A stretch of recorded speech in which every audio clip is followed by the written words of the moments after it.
పెంచండి కొంచెం. వచ్చిందా? సరిపోయిందా?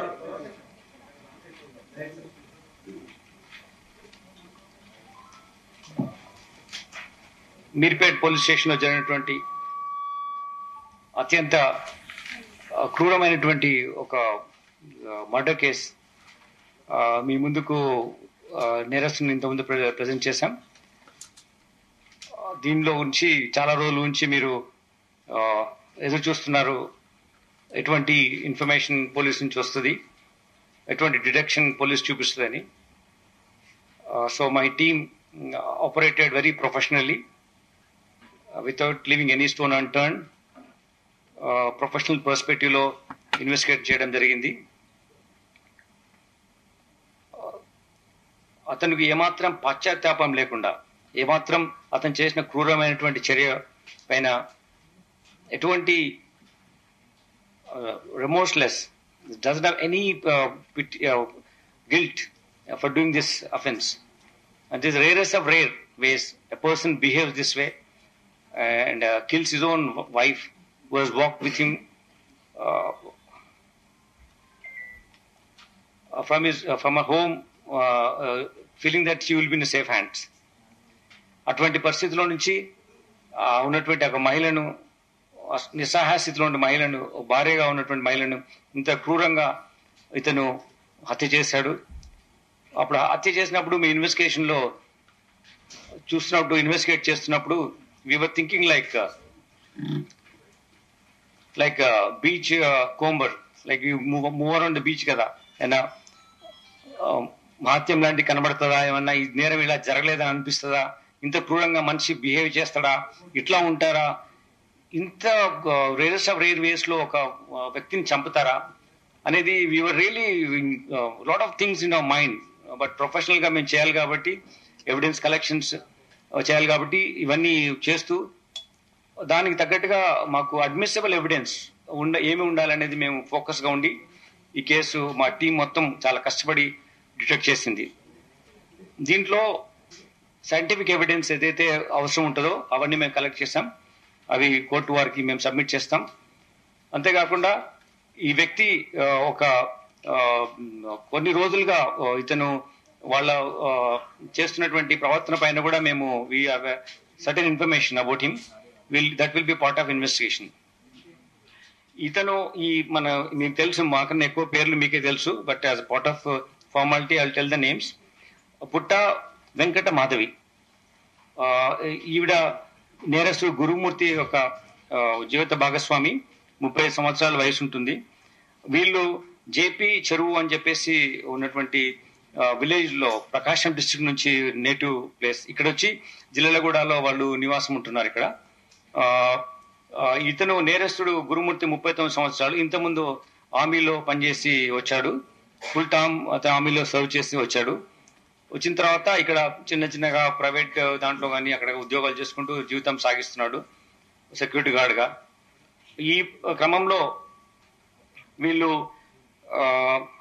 వీళ్ళకిద్దరు వాళ్ళకున్న ఇద్దరు ఉన్నప్పుడు వీళ్ళు ఈ సంక్రాంతి సందర్భంగా వాళ్ళ పిల్లలతో పాటు ఈ డిసీజ్ యొక్క రిలేటివ్స్ ఇంటికి వెళ్ళడం జరిగింది. వెళ్ళి అక్కడ ఉండి మళ్ళీ రిటర్న్ వచ్చడం, మళ్ళీ రావడం, మళ్ళీ వెళ్ళడం జరుగుతుంది. ఇట్లా సంక్రాంతి ముందు రోజు, సంక్రాంతి రోజు కూడా జరిగింది. 15th నైట్ వచ్చారు. 16th మార్నింగ్ రోజు అతని ఆవేశంతో ఇప్పుడు మా చుట్టాల దగ్గర బాగా ఉంది కదా, మంచిగా పిల్లలు అక్కడే ఉన్నారు అని మళ్ళీ అనేటువంటి అనాలోచితపూర్వమైనటువంటి ఒక అనవసరమైనటువంటి లైక్ సడన్ ప్రొవోకేషన్ అని కూడా అనలేము, దీనికి పర్పెట్రేషన్ ఉంది, దానికి ప్లానింగ్ ఉంది. పిల్లల్ని అక్కడే ఉంచేసి వచ్చాడు. ఇతను ఈ విషయాలు అకారణంగా గొడవ పెట్టుకుని అతని వైఫ్ మీద దాడి చేయాలనే ఉద్దేశంతో ఎవిడెన్స్ పిల్లలుంటే తెలుస్తుందని చెప్పేసి పిల్లల్ని వాళ్ళ చుట్టాల ఇంట్లోనే పెట్టేసి ఇక్కడ రావడం జరిగింది. వచ్చి భార్య పైన ఆ రోజు మార్నింగ్ ఆవిడ కొట్టడం స్టార్ట్ చేశాడు. తీసుకెళ్లి గోడకు ఆవిడ తలను స్మాష్ చేశాడు, గట్టిగా కొట్టాడు గోడకి. She sustained injuries and then అంటే షీ ఫెల్ డౌన్. అప్పుడు పైన కూర్చొని గొంతు నులిమేసేసి ఆవిడ చంపడం జరిగింది. ఇది ఎలా మనకు తెలిసిందంటే ఈ జరిగిన విషయాలన్నీ కూడా తర్వాత తీసుకెళ్లి నది అక్కడ చెరువులో ఎలా వేశాడు అని కూడా ట్యాంక్ లో ఎలా వేశాడు అనే అన్ని కూడా మనకు వీళ్ళ ఈ రోజు వస్తువు వెళ్తున్నాడు కదా, మేము అతను ఎంక్వైరీ ఎగ్జామిన్ చేస్తున్నాం, మళ్ళీ పంపిస్తున్నాం, మళ్ళీ వస్తున్నాడు. ఆ ప్రాసెస్ లో ఈరోజు ఉదయం వాళ్ళ ఈ అమ్మాయి చనిపోయిన వాళ్ళ అమ్మాయి మేనమామకు ఇతను చెప్పాడు జరిగింది ఏంటి ఇట్లా అని చెప్పేసి. అతను ఆయన ముందు కన్ఫెస్ చేశాడు. ఆ కన్ఫెస్ చేసింది అతను వచ్చి మళ్ళీ మన పోలీస్ స్టేషన్ పిలిచినప్పుడు ఇలా జరిగిందని చెప్పాడు ఇదంతా.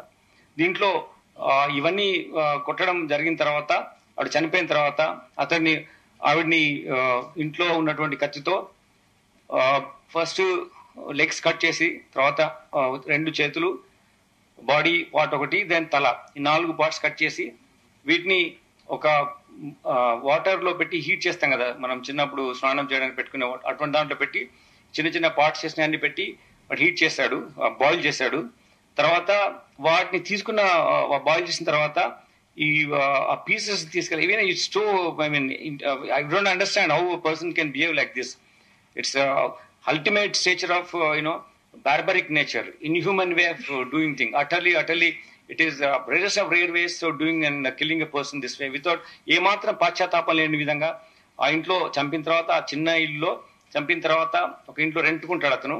చంపిన ఆ బాడీలో ఉన్న పార్ట్ తీసుకెళ్లి ఒక పెద్ద స్టవ్, వాళ్ళ ఇంట్లో గెస్ట్లు వచ్చినప్పుడు చేయడానికి ఒక స్టవ్ ఉంది, దానిపైన పెట్టేసేసి ఆ సిలిండర్ కనెక్షన్ ఇచ్చేసేసి ఈ బాడీ బాయిల్ చేసిన పీసెస్ ని ఆ మంటలో పెట్టి కాల్చాడు. కాల్చిన తర్వాత అన్ని పీసెస్ కాల్చిన తర్వాత అప్పుడు అతను అవి తీసేసి ఒక పెస్టల్తో దాన్ని రోకలి బండ దాంతో తీసుకొని ముక్కలుగా చేసి, అది వేడి అయింది, బాయిల్ అయింది, వేడి అయింది కాబట్టి అది చాలా ఈజీగా ఉంటాయి కాబట్టి దాన్ని పగలగొట్టడం జరిగింది. చిన్న చిన్న పౌడర్ లాగా అయిపోయింది. అయితే లొకాట్ ప్రిన్సిపల్ ఉంటుంది. ఇక్కడ నేరస్తుడుగా నేరం చేసినప్పుడు తప్పకుండా ఆయన యొక్క ఎవిడెన్స్ అక్కడ వదిలిపెడతాడు. ఆ వదిలిపెట్టిన ఎవిడెన్స్ ని పట్టుకోవడమే ఆ పోలీస్ అధికారుల బాధ్యత.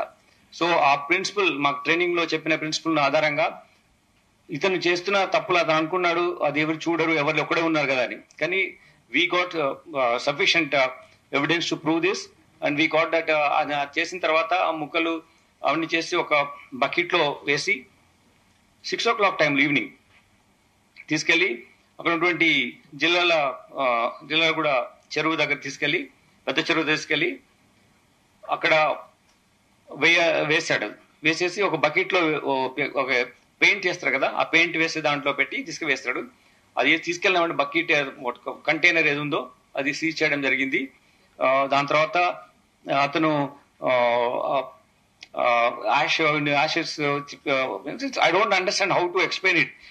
మీరు చాలా బాగా మీ ప్రెస్ వాళ్ళు చెప్తారు కానీ as a police officer I'm not able to explain you the cruel way you are behaving. So అలా చేసిన తర్వాత దెన్ నీ కేమ్ బ్యాక్ హోమ్. మళ్ళీ మొత్తం అంతా పొద్దున్న నుంచి కడిగినట్టుగానే మళ్ళీ కడిగి వాసన రాకుండా చూసి మళ్ళీ వెళ్ళి పిల్లల్ని తీసుకొని వచ్చాడు. అంటే చూడండి అతని మనస్తత్వం. తీసుకొచ్చి మదర్ ఎక్కడ ఉందంటే ఇట్లా బయటికి వెళ్ళింది అని చెప్పేసి ఈ మీద లేనిపోని విధంగా చెప్పి పిల్లల్ని ఏదో చేసి పడుకోబెట్టి మెయిన్ బెడ్రూమ్ ఏదైతే అతను చేసినాడే ఉన్నాయో అది మాత్రము వెళ్లకుండా యాక్సెస్ కంట్రోల్ పెట్టి లాక్ చేసి పెట్టి బయటనే ఉండి అట్లా 2 days గడిపాడు. దాని తర్వాత వాళ్ళ పేరెంట్స్ వచ్చి అడగడము, తర్వాత విధి లేని పరిస్థితిలో మిస్సింగ్ కేసు మిస్ అయింది నాకు తెలియదు అని చెప్పడం మూలంగా వాళ్ళ మదర్ వచ్చి మనకు కంప్లైంట్ చేయడం మొదలు పెట్టాం. ఇన్వెస్టిగేషన్ చేసినప్పటి నుంచి ఈ మేము తీసుకున్న స్టెప్స్ వల్ల చాలా వెరీ క్రెడిబుల్ అడ్మిసిబుల్ ఎవిడెన్స్ మేము కలెక్ట్ చేయగలిగాం. అతన్ని మేము తీసుకొచ్చినప్పుడు మేము క్వశ్చన్ చేస్తున్నప్పుడు ఈ ఎక్స్ట్రా జ్యుడిషియల్ కన్ఫెషన్ ఏదైతే వాళ్ళ మేనమామకు చేసినటువంటి కన్ఫెషన్ ద్వారా ఎన్నో ఇన్ఫర్మేషన్ ద్వారా మనం చేస్తున్నప్పుడు ఫస్ట్ అతను చాలా ప్లాన్డ్ గా తీసుకెళ్లి అక్కడ ఒక డంప్ ఉంటది అనమాట. ఇది మనం జనరల్ గా తీసుకెళ్లిపోయి వేస్ట్ అక్కడ పడేస్తాం కదా, అటువంటి ప్లేస్ ఒకటి ఉంది చెరువు దగ్గర కట్ట పక్కన అట్లా. సో అందులో పడేసాము. బాడీ పార్ట్స్ చిన్న చిన్న బ్యాగ్ లో పెట్టి అది ఎవరో మున్సిపాలిటీ వాళ్ళు తీసుకెళ్లారని వాళ్ళకి చెప్పాడు. అది యాక్చువల్లీ అది కాదు, ఆయన మళ్ళీ తీసుకెళ్లి నీళ్ళలో కలిపడమే కరెక్ట్. అట్లా ఎట్లా చెప్పేసేసి మున్సిపల్ తీసుకెళ్లిపోయారు అని చెప్పి మిస్లీడ్ చేయడానికి కూడా ట్రై చేస్తాడు. చాలా విధాలుగా అతను పోలీసును మిస్లీడ్ చేయడం కానీ ఈవెంట్ చేయడం చేస్తాడు. సో మేమంతా సీన్ ఆఫ్ అఫెన్స్ రీకన్స్ట్రక్ట్ చేసి అతను అక్కడ ఎక్కడైతే వేశాడో తర్వాత చెప్పిన దాని వల్ల సీన్ వెళ్ళి చూసి ఆ మెటీరియల్ అంతా సీజ్ చేశాం. దానికి తగ్గట్టు ఆ బాడీలో మనం అడ్మిసిబుల్ పార్ట్స్ ఏమైతే ఉంటాయో ఎవిడెన్స్ ఎస్టాబ్లిష్ చేయడానికి కూడా మేము సీజ్ చేశాం. అవి మేము టెక్నికల్ పర్స్పెక్టివ్ లో లీగల్ ఎయిడ్స్ ద్వారా మేము దాన్ని ప్రూవ్ చేస్తాం. దాని తర్వాత ఇది ఫాస్ట్ వేలో కన్విక్షన్ తెచ్చుకోవాలనే ఉద్దేశంతో ఉన్నాం. కాబట్టి మేము తొందరలోనే ఇన్వెస్టిగేషన్ కంప్లీట్ చేసి మేము ఛార్జ్ షీట్ చేస్తాము ఈ కేసును. అయితే నేను ఒకటి మీకు కోరుతున్నాను, ప్రెస్ కు బాధ్యతంగా ఉండండి ఈ కేసులో. Be responsible. ఇట్స్ ఒక లేడీని ఇలా చంపిన తర్వాత మీరు చట్టంగా ఉన్నటువంటి కొన్ని బాధ్యతలు మీరు నిర్వర్తించాలి. Agree, you have to report, but you have to report with lot of responsibility as citizen also. Lot of responsibility towards such offenses. Like if you don't, మనం ఈ కేసులో ఎట్టి పరిస్థితిలో ఈ కోర్టు వారికి తీసుకెళ్లి కోర్టు వారి దృష్టిలో తీసుకొచ్చి దీంట్లో పూర్తిగా మేము ఇన్వాల్వ్ అయిపోయి టీం నుంచి కంటిన్యూస్ గా కోర్టు ప్రొసీడింగ్స్ లో మేము మానిటర్ చేసి కన్విక్షన్ తీసుకోవడం మా బాధ్యత, మేము చేస్తాం. ఎందుకంటే అలా చేస్తే డిటరెన్స్ ఉంటుంది, వేరే వాళ్ళు మళ్ళీ చేయడానికి భయపడతారు. సో నేను మీ ప్రశ్న కోరుకునేది ఏంటంటే, be responsible in this. I'm requesting you not to give any space to general your impressions no, your inferences no, investigation attribute chekandi, because that will hamper the way you if you don't feel responsible and don't speak that way, you are going to cause someone may gain strength and someone may commit this offense. So atla jaragakunda undalante మనం అందరం కలిసి బాధ్యతగా, ఇది మన every one responsibility. మన దగ్గర జరిగింది, మనము కేసు డిటెక్ట్ చేశాం. మా అధికారులందరూ చాలా కష్టపడి ఇన్ని రోజుల నుంచి చేసి ఈ కేసు ఒక లీగల్ వేలో సైంటిఫిక్ ఎవిడెన్స్ తో దాడి చేశాం. చాలా టీమ్స్ పెట్టి మేము చేయడం జరిగింది. మీకు మేము మా ఇన్వెస్టిగేషన్ ప్రాసెస్ లో so ultimately we got this case detected. The accused made extra judicial confession with some relative. ఆ బేసిస్ లో మేము అతన్ని ఎగ్జామిన్ చేసినప్పుడు ఆ టోటల్ గా ఆయన scene of offence different places తీసుకెళ్లి చూపించడం జరిగింది. ఆ రికవరీ చేయడం జరిగింది. దాంతో ద్వారా మేము మీకు డిటెక్షన్ గురించి మీకు చాలా రోజు మీరు ఎదురు చూస్తున్నారు కదా, దానికోసం మీకు ఇవన్నీ మీకు ఎక్స్ప్లెయిన్ చేస్తున్నాం. సి ఇతను by nature very cruel man.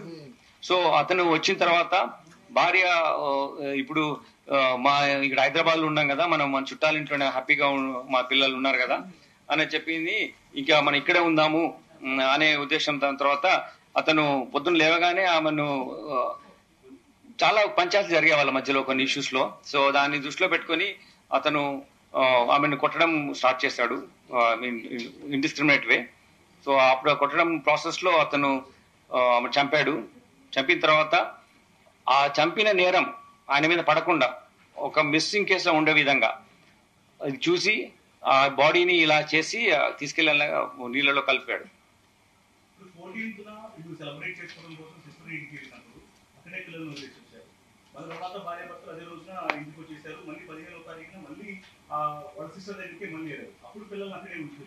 అంటే ఈ గొడవ చేయడం కోసం మాత్రమే పిల్లల్ని ఇంటికి తీసుకురాకుండా భార్యతో పాటు అక్కడ ఉంచుకొచ్చారా?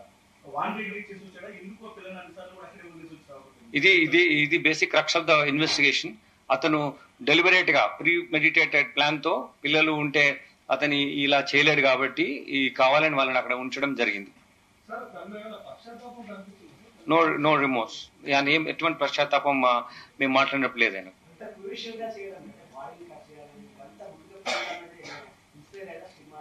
No nothing. మీరు ఏదో చెప్పినట్టున్నారు, అట్లేం లేదు. నేను అడిగాను స్పెసిఫిక్ గా, అట్లేం లేదు. ఒకటే రౌండ్, దానికి ఎవిడెన్స్ ఉంది. ఒక రౌండ్ లో మరి అంతా బూడిద అయిపోయింది కదా, అది ఒక డబ్బాలో పెట్టుకొని దానికి క్లియర్ మాకు ఎవిడెన్స్ ఉంది. ఒక 2-3-4 hours చేశాడు. ఆ ఇంట్లోనే ఉన్నాడు, క్లీన్ చేయడము. అరౌండ్ 6 o'clock వెళ్ళి కలిపాడు. పొద్దున అరౌండ్ 10 o'clock ఇన్సిడెంట్ జరిగింది. కిరాతకమైన ఒక రేర్ వేలో ఈ behave with his wife. Is no way you can kill like this. No way you can try to, screen the evidence by, boiling the body, his own wife body, మళ్ళీ దాన్ని ఒక stove పెట్టి direct గా బాడీని అక్కడ వేడి చేసి ముక్కలు చేసి, దిస్ ఈజ్ నాట్ ఒక ఒక ఒక ఒక వ్యక్తి చేయాల్సిన పని కాదు. అతనికి అటువంటి కిరాతకమైన నేచర్ లో ఉన్నాడు అతను. That's what I'm telling you. అతను ఇంటర్నల్ ఇష్యూస్ ఉన్నాయి, అవి that's what I'm trying to tell you.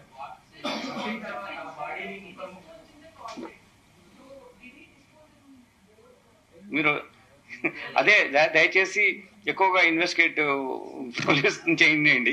ఇందులో ఏం జరిగిందంటే, అతను కొట్టిన తర్వాత ఇంట్లో డిఫరెంట్ ప్లేసెస్ లో ఆమె ఏం చేయాలి, ఎట్లా కట్ చేయాలని తీసుకెళ్లాడు. ఎక్కడ కూడా తీసుకెళ్లిపోయి చెరువులోనే వేస్తాడు. ఎక్కడ కూడా ఇంట్లో. ఎస్ అది 15th 16th వీళ్ళందరూ పండగ ఊరికెళ్లారు. 16 నాడు జరిగింది. 3 floors ఉన్న చిన్న హౌస్ అది. మధ్య ఇంట్లో ఇతను రెంట్కుంటాడు, ఓనర్స్ లేరు. తర్వాత ఇది జరిగిన తర్వాత నెక్స్ట్ డే కూడా స్మెల్ చాలా వచ్చింది. నేను ఇంతకుముందు కూడా ఇటువంటి కేసు చేశాను. ఆ స్మెల్ అలా చంపిన తర్వాత ఇమీడియట్ గా పోదు, ఇట్ విల్ బి దేర్. పిల్లలు వచ్చి కూడా స్మెల్ ఏంటి అడిగారు, వాళ్ళని కూడా మిస్లీడ్ చేస్తారు. పక్కన ఉన్న వాళ్ళకు కూడా స్మెల్ వచ్చింది. కానీ ఆ రోజు ఎవరు ఆ ఇంట్లో ఎవరు లేరు. చిన్న ఉన్న వాళ్ళు కూడా సంక్రాంతి సెలబ్రేషన్స్ లో అట్లా ఉన్నారు. సో ఈ గొడవ అనేది బయటకు తెలిసే ఆస్కారం లేదు.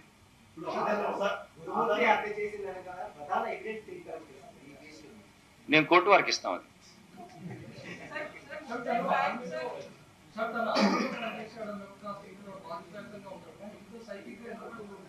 Individual perception. We can't. ఒక మంచి వ్యవస్థలో ఒక చెడ్డ వాళ్ళు ఉండొచ్చు, ఒక చెడ్డ వ్యవస్థ అతను నేచర్, పర్సనల్ బిహేవియర్. అతను రెగ్యులర్ జవాన్ గా చేస్తాడు, ఫుల్ టైం 15 years చేస్తాడు ఆర్మీలో.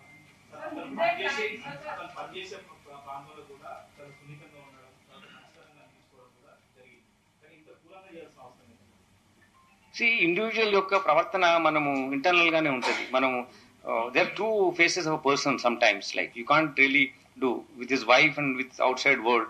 Maybe we'll get into that, but this incident లో అతను చేయడము, అతను కన్ఫెస్ చేయడం అన్ని వాళ్ళ మేనమామకు చెప్పడం జరిగింది.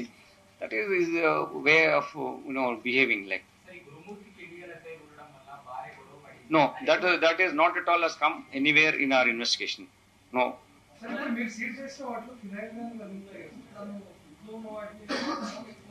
No, everything ఆయన ఇంట్లోనే ఉన్నాడు, బయటకు వెళ్లకుండానే చేసుకున్నాడు, ఇంట్లోనే ఉన్నాడు.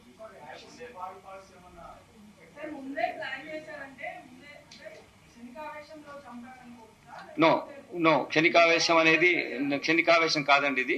ఇది ప్రీ ప్లాన్. పిల్లల్ని అక్కడ ఉండము, వీళ్ళిద్దరు ఇక్కడ రావడము, వాళ్ళిద్దరైనా ఉండాలి, పిల్లలని తెచ్చుకోవాలి. పిల్లల్ని అక్కడే పెట్టాడు. క్షణికావేశం అనేది ఎక్కడ ఎస్టాబ్లిష్ కాలేదు.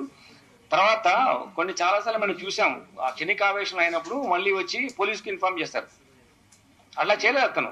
మొత్తం ఇంట్లో ఉండి అన్ని ఒక రోజు కాదు, ఇన్ని రోజుల వరకు అతను అలానే మిస్లీడ్ చేస్తున్నాడు సిస్టమ్. సో అది క్షణికావేశం కాదు, premeditated. And then he wanted to take mislead the police by screening the evidence.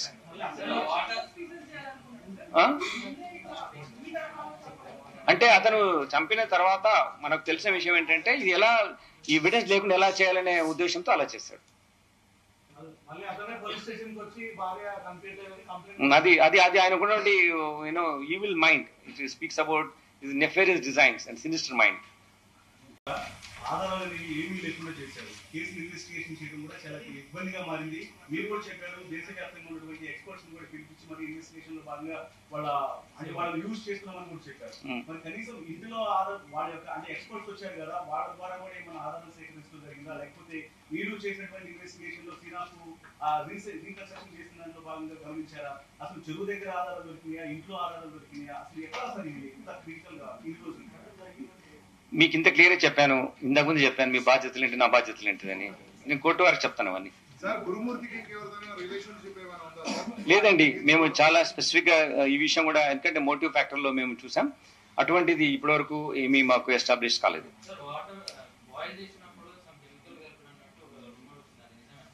Nothing of that sort is there. No no this is he is not involved. Cases లో ఏం లేవు. అది చాలా బాగానే ఉన్నాడు, క్రూరంగా ప్రవర్తించాడు అంతే. నేను చూశాను, మాట్లాడాను, మళ్ళీ నాకు కూడా మీ ముందు మాట్లాడే ముందు ఒకసారి మళ్ళీ చూద్దామని. చాలా అందంగా కూడా ఉన్నాడు ఆయన, అట్లేం లేదు. Is so normal, but his behaviour is so cruel. Very fit also. You can easily, I asked him how can you do it. ఆమె చాలా షార్ట్ ఉంటుంది సార్, ఈజీగా నేను కట్ చేసి పెట్టాను అన్నాడు. ఎట్లా చేసావు ఇదంతా అంటే, ఇంట్లో ఉన్న కత్తి యూజ్ చేశాను. ఇంట్లో ఉన్నాను కొంచెం బాడీ పార్ట్స్ అని కట్, ఫస్ట్ లెగ్స్ కట్ చేశాడు. ఇది చెప్పడం అసహ్యంగా ఉంది, ఆమె బాధగా ఉంది. నేను ఇంతగా చెప్పదలుచుకోలేదు అందుకోసమే. మరి అడుగుదాం, మళ్ళీ మీతో తీసుకెళ్ళి మీతో అడుగుదాం. మళ్ళీ మేము పొలిటిక్స్ కస్టడీ తీసుకుంటాం, అప్పుడు మిమ్మల్ని కూడా will involve in that. Will ask for police custody what ever. So many lady journalists are there in front of them. There's such a heinous offense, and don't ask more questions, which will hamper the progress of investigation. We are there to focus on this case. It is a collective responsibility to get the conviction, so that there will be deterrence. Future lo evaru ila cheyakunda undaniki deterrence ga untadi.